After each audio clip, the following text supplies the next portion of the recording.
네, 오늘은 하나님이 받지 않는 가인의 제사라는 제목으로 함께 은혜를 나누도록 하겠습니다. 아담과 하와는 하나님의 말씀을 불순종하여서 에덴 동산에서 쫓겨나 살다가 가인과 아벨을 낳습니다.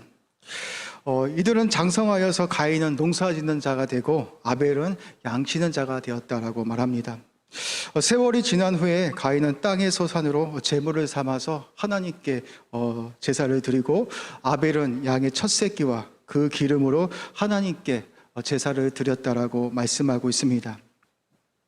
가인과 아벨은 최선을 다해서 하나님께 제물을 드렸지만 하나님은 가인의 제물을 받지 않으시고 아벨의 제물만 받으셨다라고 말씀하고 있습니다.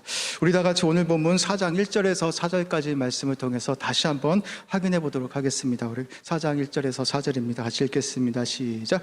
아담이 그의 아내 하와와 동침하며 하와가 임신하여 가인을 낳고 이르되 내가 여호와로 말미암아 득남하였다 하니라. 그가 또 가인의 아우 아벨을 낳았는데 아벨은 양치는 자였고 가인은 농사하는 자였더라. 세월이 지난 후에 가인은 땅의 소산으로 제물을 삼아 여호와께 드렸고 아벨은 자기도 양의 첫 새끼와 그 기름으로 드렸더니 여호와께서 아벨과 그의 제물을 받으셨으나라고 말씀하고 있습니다. 두 명 다 최선을 다해서 하나님께 제물을 드렸지만 하나님은 가인의 제사를 받지 않으셨다라고 말씀합니다. 아벨의 제사만 받습니다. 왜 하나님께서 아벨의 제사만 받으셨을까요? 여러분 궁금하지 않습니까? 우리가 성경을 읽을 때 궁금한 점 있으면 우리가 한번 곰곰이 생각해 보는 것도 참 중요하다고 생각합니다. 몇 주 전에 어떤 권사님이 저에게 전화로 오셔서 오늘 본문 창세기 4장의 말씀을 읽었는데 이런 질문을 해오셨습니다. 목사님, 제가 창세기 4장 말씀을 읽었는데 왜 하나님께서는 가인의 제사를 받으시고 아벨의 제사는 받지 않으신 이유가 무엇입니까? 라고 저에게 질문을 했습니다. 이 권사님의 나이는 70대 후반이었습니다. 창세기 4장을 읽다가 왜 하나님께서 똑같이 제사를 드렸는데 가인의 제사를 받지 않고 아벨의 제사만 받으셨는지 그 이유에 대해서 저에게 질문을 했습니다. 여러분들도 성경을 묵상하다가 그냥 생각 없이 묵상하는 것이 아니라 궁금한 점이 있는 것이라면 스스로 질문도 던져보고 생각해 볼 수 있는 그런 훈련이 필요합니다. 그래도 이해가 되지 않는 것이라면 목사님들에게 질문해서 여러분의 신앙이 성장할 수 있는 계기로 삼아야 합니다. 가벨과 아벨의 제사에 대해서는 다양한 의견들이 있습니다. 하나님이 가인의 제사를 받지 않으신 이유는 가인이 믿음으로 하나님께 제사를 드리지 않았기 때문이다. 가인이 아벨처럼 짐승을 잡아 피의 제사를 드리지 않았기 때문에 하나님께서 가인의 제사를 받지 않으셨다라는 주장들도 있습니다. 이런 주장들이 틀리다고 말할 수는 없지만 그렇다고 해서 다 맞는 주장도 아닙니다. 하나님께서 가인의 제사를 받지 않으신 이유에 대해서 알기 위해서는 우리가 성경 전체의 맥락을 살펴볼 필요가 있습니다. 하나님이 제사를 받지 않았던 사례들을 성경을 통해서 우리가 찾아볼 필요가 있습니다. 아모스서 5장 21절과 22절 말씀에 보면 하나님께서 이스라엘 백성들의 제사를 받지 않으시는 사례를 볼 수 있습니다. 하나님은 이스라엘 백성들이 드리는 절기를 미워하시고 이들의 성회를 기뻐하지 않으시고 이들의 번제를 받지 않으셨다라고 말씀하고 있습니다. 제가 아모스서 5장 21절에서 22절까지의 말씀을 한번 읽어보도록 하겠습니다. 내가 너희 절기를 미워하여 멸시하며 너희 성회들을 기뻐하지 아니하나니 너희가 내게 번제나 소제를 드릴지라도 내가 받지 아니할 것이요 너희의 살찐 희생의 화목제도 내가 돌아보지 아니하리라. 아멘. 하나님은 가인의 제사처럼 이스라엘 백성들의 제사도 받지 않으시겠다라고 말씀합니다. 왜 하나님께서 이스라엘 백성들의 제사를 받지 않으셨을까요? 아모스서 5장 11절과 12절 말씀에 보면 하나님께서 이스라엘 백성들의 제사를 받지 않는 이유에 대해서 말씀하고 있습니다. 제가 아모스서 5장 11절에서 12절까지의 말씀을 읽어보도록 하겠습니다. 너희가 힘없는 자를 밟고 그에게서 미래 부당한 세를 거두었은즉 너희가 비록 다듬은 돌로 집을 건축하였으나 거기 거주하지 못할 것이요 아름다운 포도원을 가꾸었으나 그 포도주를 마시지 못하리라. 너희의 허물이 많고 죄악의 무거움을 내가 아노라. 너희는 이인을 학대하며 뇌물을 받고 성문에서 가난한 자를 억울하게 하는 자로다라고 말씀하고 있습니다. 이스라엘 백성들은 삶 속에서 힘없는 자를 밟고 부당한 세를 거두고 이인을 학대하고 뇌물을 받고 성문에서 가난한 자를 억울하게 하면서 하나님께 제사하러 올 때에는 좋은 제물을 가지고 와서 하나님께 제물을 드렸지만 하나님께서는 그런 이스라엘 백성들의 제사를 받지 않으셨다라고 말씀하고 있습니다. 이들의 성회를 기뻐하지 않으셨다라고 말씀하고 있습니다. 하나님께서 이스라엘 백성들의 제사를 받지 않은 이유들을 우리가 추정해 보면 사람이 삶 속에서 삶의 예배가 되어지지 않는 것이라면, 삶 속에서 하나님의 뜻대로 살아가지 않는 것이라면, 하나님의 기쁨이 되어지지 않는 것이라면, 아무리 좋은 재물을 가지고 예배당에 나와서 하나님께 예배를 드린다 할지라도 하나님께서는 그런 제사를 받지 않으신다라고 우리에게 말씀하고 있습니다. 가인의 제사도 그랬습니다. 가인은 자신의 삶 속에서 하나님의 뜻대로 살지 못하면서 하나님께 제사를 드렸기 때문에 하나님께서는 가인의 제사를 연락하지 않으신 것입니다. 사랑하는 청년 여러분, 우리 예배도 그럴 수 있습니다. 우리는 매주 예배당에 나와서 하나님께 예배를 드리고 있지만 하나님께 매주 1시간 예배를 드려주면 하나님께서 우리의 예배를 받아주신다라고 생각하지만 하나님께서는 우리 예배를 받지 않으실지도 모른다라는 생각들을 우리가 해야 합니다. 왜 그렇습니까? 하나님은 우리의 중심을 꿰뚫어 보고 계시기 때문입니다. 오늘 저와 여러분이 어떠한 마음으로 예배의 자리에 나와온지를 하나님께서는 우리의 마음들을 꿰뚫어 보시고 그 중심을 보시고 우리의 예배를 하나님께서 판단하시는 것입니다. 코로나로 인해서 현장 예배를 드려야 한다, 온라인 예배를 드려야 한다. 이 두 예배 사이에서 많은 그런 의견들이 있었습니다. 코로나가 창궐하기 때문에 현장 예배를 드리지 못하고 온라인 예배를 드려야 한다. 그 예배도 하나님께서 받아주신다라는 그런 주장들이 있었습니다. 그렇습니다. 우리가 어디에서 예배를 드리든 간에, 현장 예배를 드리든 간에, 온라인 예배를 드리든 간에 우리의 중심이 하나님을 향하여 있는 것이라면 하나님께서는 그 예배를 받아주시는 것입니다. 그런데 제가 염려가 되어지는 것은 이 코로나가 2년이 지속되어지니까 그다음 온라인 예배를 틀어놓고 내가 출석을 안 하다 보면 사람들에게 믿음 없는 사람처럼, 신앙이 없는 사람처럼 내가 평가될까봐 온라인 예배 링크가 올라오면 출석 체크를 하고 그냥 빠져나가는 것이라면 하나님께서 그 예배를 연락하시겠습니까? 하나님은 그런 예배를 받지 아니하십니다. 코로나가 우리에게 많은 편안한 예배를 우리에게 주었지만 지금 우리의 예배가, 우리의 신앙 상태가 어떠한지를 우리가 점검할 수 있어야 합니다. 현장 예배든 온라인 예배든 그것은 중요한 것이 아니라 우리의 중심이, 우리의 마음이 정말로 하나님을 향하여 드려지는 것인지 우리 자신들을 살펴볼 수 있어야 하는 것입니다. 하나님을 예배하는 것이 아닌 종교 생활을 하기 위해서 그냥 매주 이곳에 와서 마당발만 밟고 가는 그런 예배라면 우리는 하나님을 향하여 예배를 드렸다라고 하지만 하나님은 우리의 그런 마음들을 보시고 하나님은 어쩌면 저와 여러분의 예배를 연락하지 않겠다라고 말씀하실지도 모릅니다. 하나님께 매주 한 번 예배를 드려주는 것으로 인하여서 우리가 구원을 받을 수 없습니다. 예이든 토조 목사님은 이런 말을 합니다.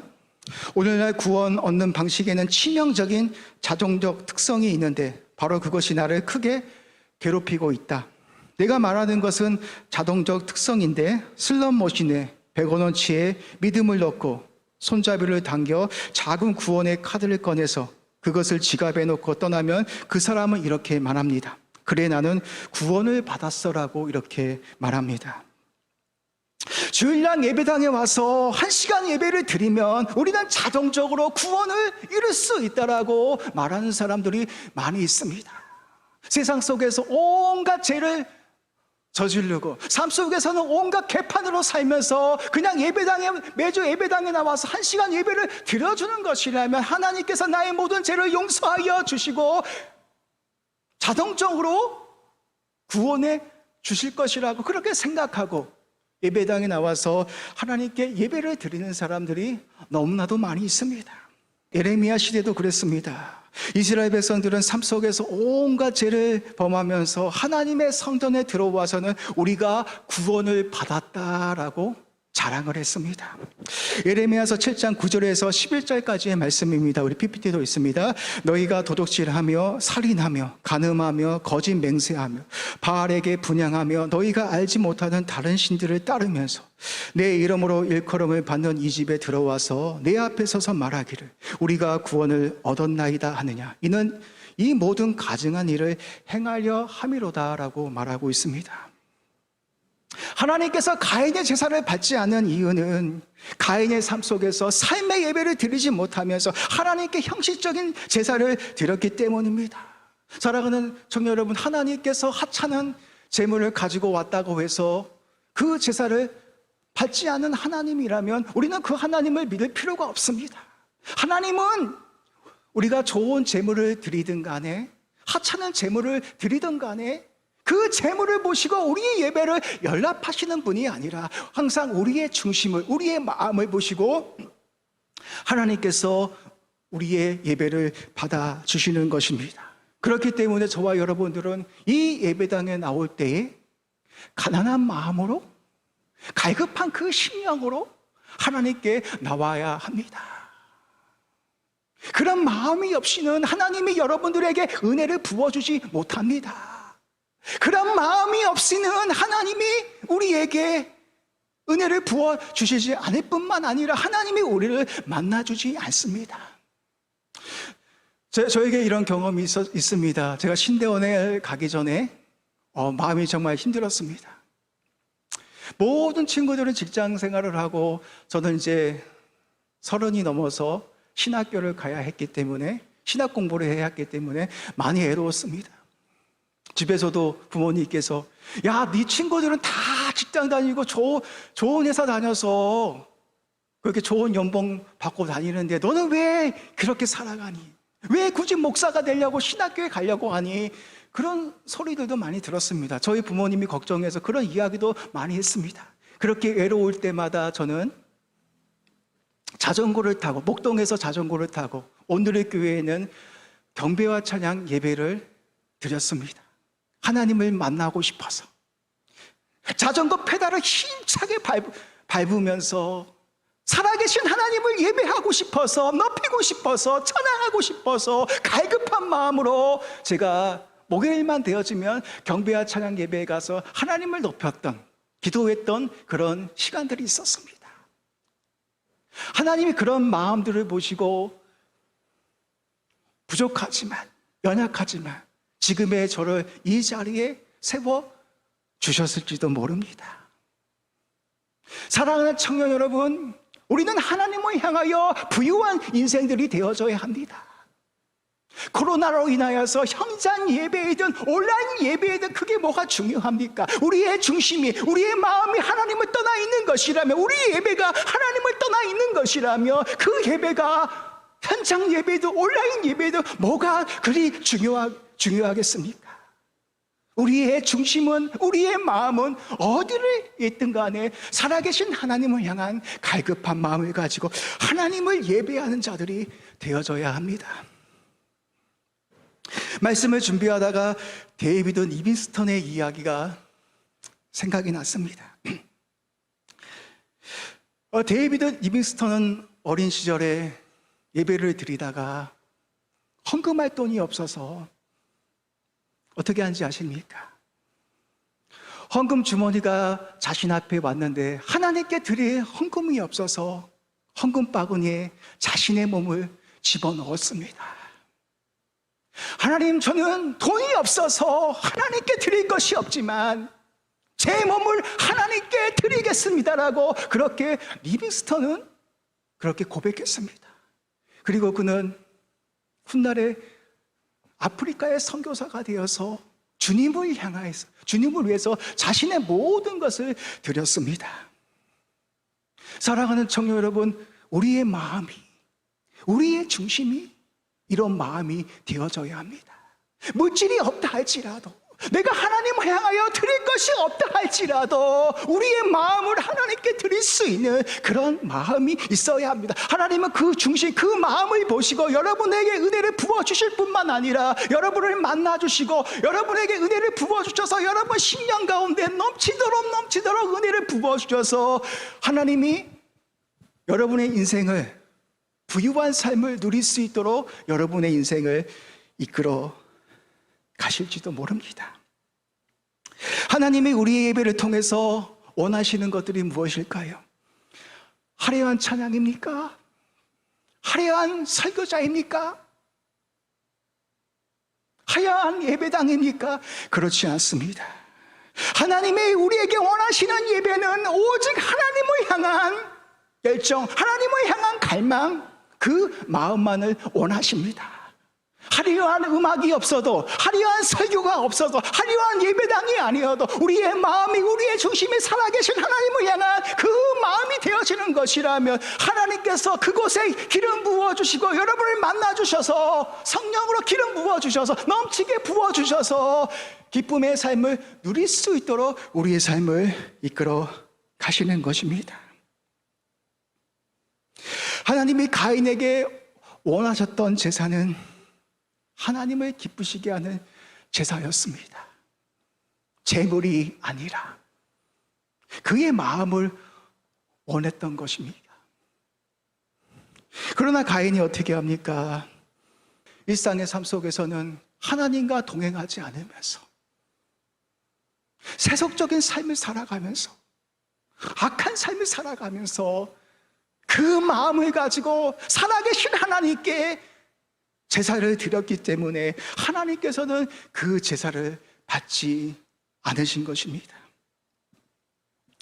하나님께서 가인의 제사를 받지 않자 가인이 어떤 반응을 보입니까?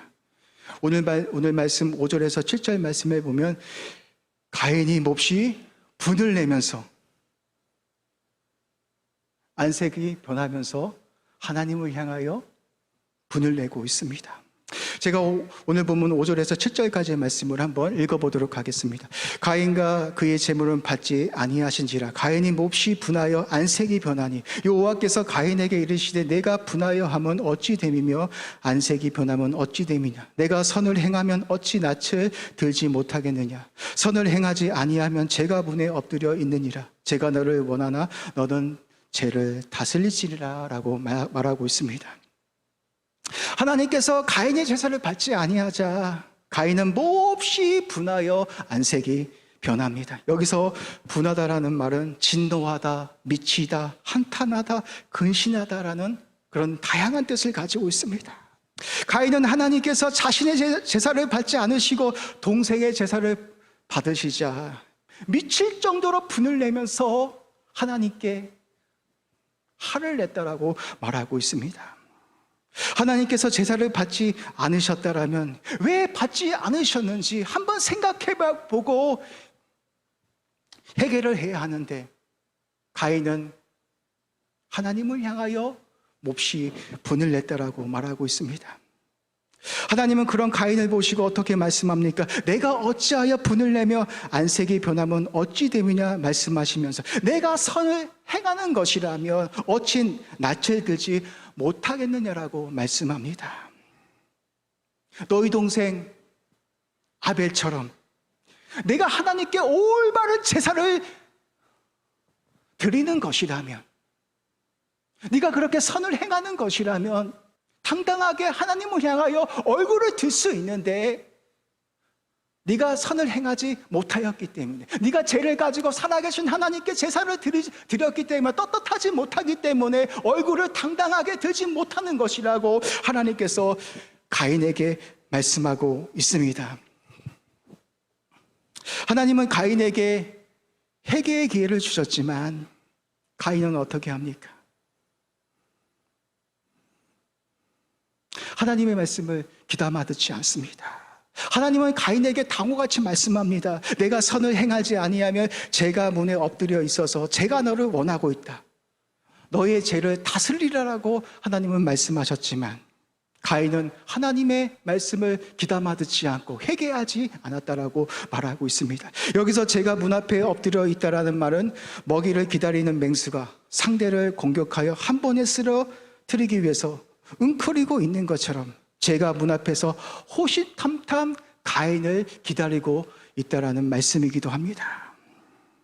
하나님은 가인이 계속해서 선을 행하지 않는 것이라면, 회개하지 않는 것이라면 제가 가인을 호시탐탐 놓여서 더 큰 죄를 저지르게 될 것이라고 하나님은 경고했지만 가인은 하나님의 말씀을 귀담아 듣지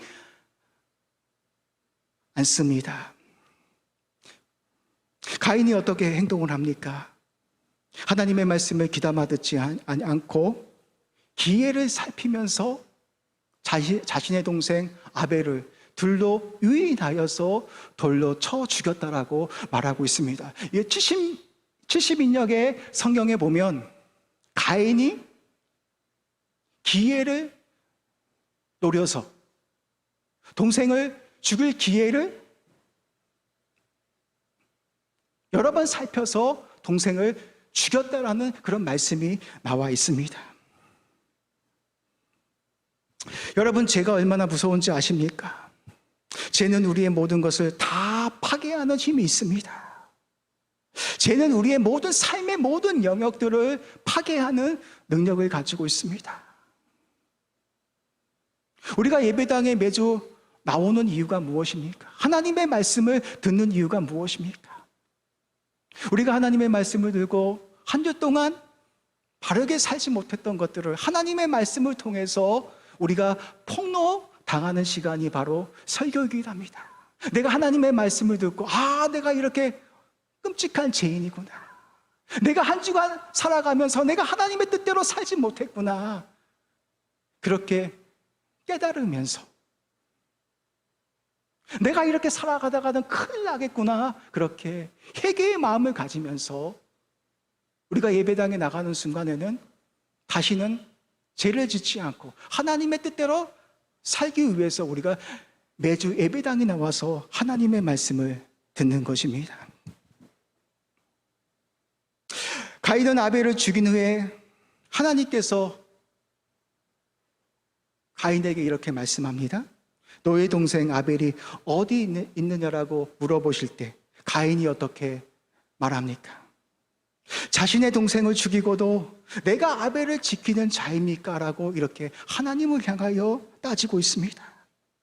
사랑하는 청년 여러분, 가인의 삶을 보면 하나님의 원하시는 모습들이 하나도 없습니다. 동생을 죽이고도 내가 동생을 지키는 자입니까? 라고 하나님께 반문을 하면서 따지고 있습니다. 우리가 이런 모습들을 보면서 가인이 자신의 삶 속에서 어떠한 삶을 살았는지를 우리가 추정해 볼 수 있습니다. 하나님께서 가인의 제사를 받지 않으신 것은 가인이 삶 속에서 하나님과 동행하지 않고 하나님의 뜻대로 살지 않았기 때문에, 그 악한 마음을 가지고 하나님께 제사를 드렸기 때문에 그 마음을 깨뜨려 보시는 살아계신 하나님께서는 가인의 제사를 받지 않으신 것입니다. 사랑하는 청년 여러분, 우리들 모습 속에서는 가인의 모습은 없습니까?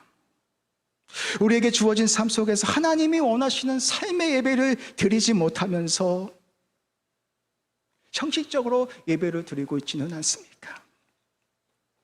그런 모습들이 있다면 우리는 하나님 앞에 회개하는 삶을 살아야 합니다. 우리 예배가 매주 예배당에서 드려지는 예배로 끝나는 것이 아니라 우리에게 주어진 삶 속에서 삶의 예배로 이어질 수 있는 예배가 되어져야 합니다.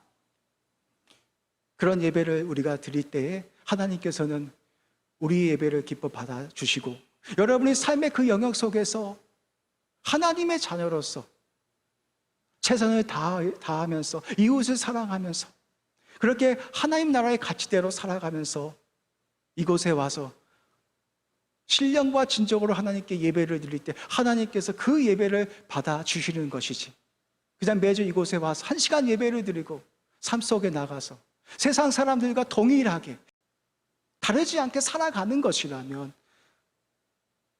우리가 이곳에 와서 하나님을 향하여 매주 예배를 드린다 할지라도 하나님은 가인의 제사를 받지 않으신 것처럼 우리의 제사 또한, 우리의 예배 또한 받지 않으실지도 모릅니다. 우리는 그런 생각들을 가지고 살아가야 합니다. 매주 이곳에 와서 마당발만 밟고 가는 것이 중요한 것이 아니라, 출석 체크하는 것이 중요한 것이 아니라, 온라인 유튜브에 내가 출석했다라고 출석을 남기는 것이 중요한 것이 아니라, 우리의 중심이, 우리의 마음이 살아계신 하나님을 향한 마음으로 드려질 때 하나님께서 그 예배를 기쁘게 받아 주신다라는 것을 우리가 항상 기억할 수 있어야 합니다. 사람은 속일 수 있지만 하나님은 속일 수 없습니다. 우리도 오늘도 우리의 심장 배부를 다 깨뜨려 보시는 그 살아계신 하나님께서 오늘도 어떤 위도로 어떤 동기로 이 자리에 나오신지를 다 아십니다. 저는 여러분들이 청년의 때 하나님께 부유한 자가 되시기를 주님의 이름으로 축복하고 하나님을 온전히 예배할 수 있는, 하나님을 온전히 영화롭게 해드릴 수 있는 그런 하나님의 백성들이 되시기를 주님의 이름으로 축복합니다.